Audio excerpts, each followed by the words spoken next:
Hello बच्चों, आज हम पढ़ने जा रहे हैं स्टैंडर्ड सेकंड का 4th कविता इब्न बतूता।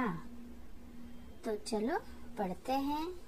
चर्चा करें। जब तेज हवा के साथ बारिश भी आती है तो क्या होता है? आंधी में अगर बाहर जाए तो क्या होगा? वह हमें पूछ रहे हैं कि क्या होगा। जब तेज हवा आएगी तो क्या होगा, बारिश आएगी तो क्या होगा। इब्न बतूता जी तेज तूफान में बाहर निकल गए तो क्या हुआ? ये जो इब्न बतूता है वो बाहर निकल गए तो क्या होता है, वह हमें यह कविता पढ़ के देखना है। तो चलो पढ़ते हैं। इब्न बतूता पहन के जूता निकल पड़े तूफान में। थोड़ी हवा नाक में घुस गई, थोड़ी घुस गई कान में। ये जो इब्न बतूता है जूता पहन के निकल पड़े तूफान में निकल पड़े। तूफान मीन्स जोर की आंधी के साथ बारिश आना, उसे हम तूफान बोलते हैं।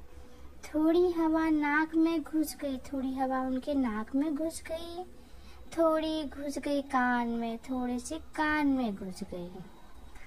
कभी नाक को कभी कान को मलते इब्न बतूता, कभी नाक को मलते और कभी कान को मलते।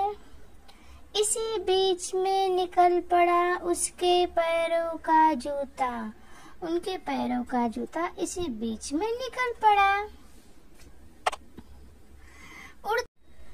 उड़ते उड़ते जूता उनका जहां पहुंचा जापान में। इब्न बतूता खड़े रह गए मोची की दुकान में। उड़ते उड़ते क्या हुआ, उनका जूता पहुंच गया कहाँ?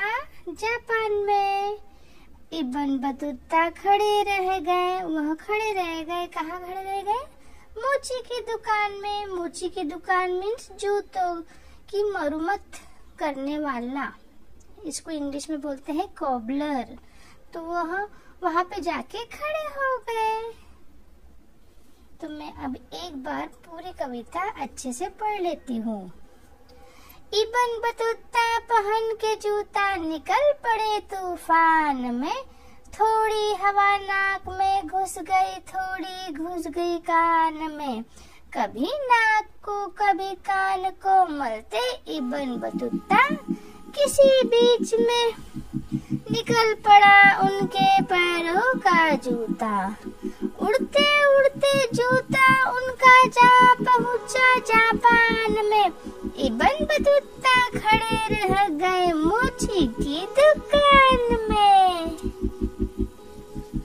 कविता की कवि है सर्वेश वरदयाल सक्सेना। तो बच्चों, आपको अगर ये कविता पसंद आई तो कमेंट करना और लाइक भी करना। तब तक